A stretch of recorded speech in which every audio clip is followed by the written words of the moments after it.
So hello everyone, आज हम पढ़ने वाले हैं द्रव्य गुण का प्लान भूनिम्ब, जिसके बारे में हम सारी चीजों को जानेंगे। तो सबसे पहले भूनिम्ब का स्टार्ट करेंगे उसके नाम से। तो भूनिम्ब को कालमेघ भी कहा जाता है, ये सबसे ज्यादा पूछा जाता है। ये लिखा कालमेघ, जैसे मोस्टली पेपर में आपको भूनिम्ब कालमेघ दोनों में से किसी भी नाम से बोला जा सकता है, या फिर इसे देसी चिरायता भी बोलते हैं। ठीक है। इसका जो बॉटनिकल नेम है वो है एंडोग्राफिस पेनिकुलेटा, जो कि एकिन्थेसी फैमिली से बिलोंग करता है। तो ये हो गया बॉटनिकल नेम प्लस इसका फैमिली। अब हम आगे बढ़ेंगे इसके बारे में कि इसे बोला क्यों जाता है भूनिम्ब।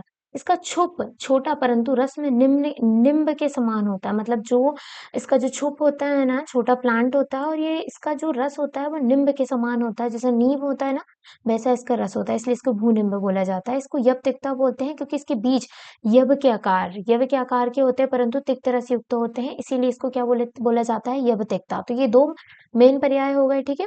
इसके बाद यदि हम बात करें इसके वर्गीकरण की, तो अष्टांग हृदय ने आरक बदादी में रखा है, चरक ने श्वासहर में, अष्टांग संग्रह ने आरक बदादी में। ठीक है। वनस्पति परिचय पे आ जाइए। वनस्पति परिचय की बात करें तो इसके स्वरूप में हम बात करेंगे कि ये बहुवर्षायु वर्षायु छुप आधे से 1.5 फीट ऊंचा प्लांट होता है। ठीक है। कान की बात करें तो चतुष्कोणाकार होता है, रोमस होता है, हरे रंग का होता है। पत्र 1 से 1.5 इंच लंबे होते हैं, अभिमुख होते हैं, भलाकार होते हैं। पुष्प की बात करें तो छोटे, श्वेत, हल्के बैंगनी होते हैं। आप इस प्लांट की ये जो डायग्राम है इसमें देख सकते हैं कि हल्के से बैंगनी कलर के आपको फ्लावर इसमें दिख रहे होंगे। ठीक है। फल की बात करें तो अभी हमने देखा इसको यब बोलते हैं, क्योंकि इसका जो बीज होता है वो कैसा होता है, यब के आकार का होता है। यब जो कि सदस्य होते हैं जिसमें चतुष्कोणाकार भूरे रंग के बीज होते हैं। इसका जो फल होता है यव के आकार का होता है, और इसके जो बीज होते हैं वो कैसे चतुष्कोणाकार भूरे रंग के होते हैं। शरद ऋतु में पुष्प तथा शीतकाल में फल लगते हैं। ठीक है। ये होगा वनस्पति परिचय के बारे में हो गया। अब इसके बाद हम देखेंगे इसके उत्पत्ति स्थान के बारे में। तो उत्पत्ति स्थान में हम सबसे पहले क्या देखेंगे, भारत में सर्वत्र उत्पन्न होता है। यदि भूनिम्ब की बात करें तो सर्वत्र भारत में उत्पन्न होगा। बाकी विशेष रूप से देखा जाए तो जलीय प्रदेशों में भी ये पाया जाता है। इसके रासायनिक संगठन सबसे इंपॉर्टेंट होता है। इसका बॉटनिकल नेम हमने क्या देखा, एंडोग्राफिस पेनिकुलेटा, है ना। तो एंडोग्राफिस पेनिकुलेटा इसका बॉटनिकल नेम है। ठीक है। तो इसमें रासायनिक संगठन क्या होगा, एंडोग्राफोइट। ठीक है। एंडोग्राफिन ये भी बोल सकते हैं। जो इजी इजी आपको लगे, जिसको आप याद कर सकते हैं, ये दो तो आप याद कर सकते हैं, ग्रेफोलाइट और एंडोग्राफाइन। ठीक है। एंडोग्राफाइन ये इसके रासायनिक संगठन हो गए। अब इसके रस पंचक की बात करें तो हम रस पंचक में रसगुण बेरी विपाक के बारे में देखते हैं। तो इसका जो रस है वो क्या है, तिक्त रस है। वही गुण क्या है, लघु रुक्ष गुण होता है। ठीक है। तिक्त रस, लघु रुक्ष गुण, उष्णवीर्य, कटु विपाक और ज्वरग्न। इसका प्रभाव याद रखना, भूनिम्ब का मुख्य प्रभाव क्या होगा, यानी मुख्य कर्म क्या होगा, विषम ज्वरग्न, जैसे नीचे दिया गया है विषम ज्वरग्न। इसके अलावा ज्वरग्न यानी विषम ज्वरग्न, दोनों वही मुख्य कर्म होते हैं। दोष कर्म की बात करें तो क्या होता है, कफ पित्त शामक होता है, याद रखिएगा।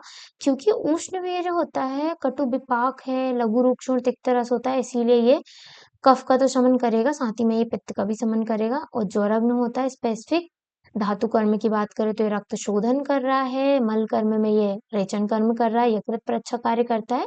इसके अलावा आप फिर मन से तो लिख ही सकते हैं, कुष्ठ में, ज्वर में, विषम ज्वर में, अग्निमंद में, प्रवाहिका में, पर मुख्य कर्म आप याद रखेंगे क्या है, विषम ज्वर अग्नि। ये सबसे ज्यादा पूछा जाता है, क्योंकि यदि आप मुख्य कर्म नहीं लिखते हैं तो कोई मतलब नहीं है।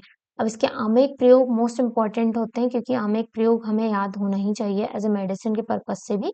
तो सबसे पहले प्रवाहिका, प्रवाहिका में क्या देंगे, कालमेघ के अर्क तथा अथवा चूर्ण का प्रयोग करेंगे। कालमेघ अर्क अथवा चूर्ण का प्रयोग करेंगे। वहीं अजीर्ण में क्या करेंगे, अजीर्ण में वही कालमेघ के अर्क को लेकर पंचांगुल चूर्ण का प्रयोग करेंगे। ठीक है। यकृत वृद्धि में कालमेघ पत्र सोरस का दिन में 2 बार प्रयोग करेंगे। विषम ज्वर में, क्योंकि विषम ज्वर मेन है तो आपको याद रखनी है, कालमेघ चूर्ण दिन में 3 बार प्रयोग करना है। ठीक है।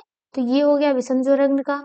इसके अलावा भी इसके अलावा सर्पदंश वगैरह का भी दिया है, लेकिन इसमें जो आपको इजी इजी लगे, आपको 2 से 3 आमेख प्रयोग तो पेपर के लिए लिखना ही है। जैसे विषम ज्वरग्न का आप लिख सकते हैं कि भाई इसके चूर्ण को दिन में 3 बार प्रयोग कर सकते हैं, क्योंकि इसका मुख्य कर्म है विषम ज्वरग। इसके अलावा आप अजीर्ण में देख लो, जैसे अर्क को पंचांगुल चूर्ण के साथ, या फिर प्रवाहिका में देख लो, इसके काल में अर्क को चूर्ण के साथ प्रयोग करेंगे। इस तरीके से 1 या 2 आमेख प्रयोग आप याद रख सकते हैं एज ए पेपर के लिए। इसके प्रयोजांगिक पे हम बात करते हैं। तो भूनिम्ब का पंचांग ही यूज कर सकते हैं हम, और मूल। ठीक है। मात्रा की बात करें तो वही सेम, क्वाथ 50 से 100 मिलीलीटर, चूर्ण 1 से 3 ग्राम और सोरस 5 से 10 मिलीलीटर। ठीक है, मात्रा कंफर्म हो गई। मात्रा आपको याद रखनी है, बाकी ये नॉर्मल वाली है जो सब में होती है। ठीक है, अब इसके विशिष्ट योग की बात करें तो विशिष्ट योग, देखो एक काल्मेघ इसका नाम है तो उससे आप लिख सकते हो काल्मेघ घनबटी, है ना। काल्मेघ घनबटी हो गया। उसके बाद आप ये याद रखो सुदर्शन चूर्ण। ठीक है, सुदर्शन चूर्ण और कल्पनाथ बटी, ये इसके क्या हो गए, विशिष्ट योग हो गए। एक तो आप याद रख सकते हो काल्मेघ घनबटी, ठीक है, और दूसरा सुदर्शन चूर्ण, ये दो विशिष्ट योग हो गए। सो इस तरीके से ये हमने पूरा अभी भूनिम्ब को कंप्लीट किया है, पूरा ए टू जेड, उसके पर्याय, बॉटनिकल नेम, वनस्पतिक स्वरूप, ये हमको याद होना चाहिए कि क्यों इसका वनस्पतिक स्वरूप क्या है, पर्पल कलर के बैंगनी कलर के इसके पुष्प होते हैं, कैसा इसका स्वरूप होता है, और इसके वर्गीकरण में आप ध्यान रख सकते हैं। इसके पर्याय जो हमने देखे कि भूनिम्ब है, यपतिकता है, क्यों इसको बोला गया है, बॉटनिकल नेम क्या है, फैमिली क्या है, इन सब चीजों को आपको याद रखना है। विशिष्ट योग, मात्रा, प्रयोजांक, सो यही सब आप पेपर में लिख कर आएंगे। तो इस तरीके से आपका रस पंचक और सभी चीजें भुनिम्ब की कंप्लीट होती हैं। मिलते हैं नेक्स्ट वीडियो में नेक्स्ट ड्रग के साथ, तब तक के लिए थैंक यू।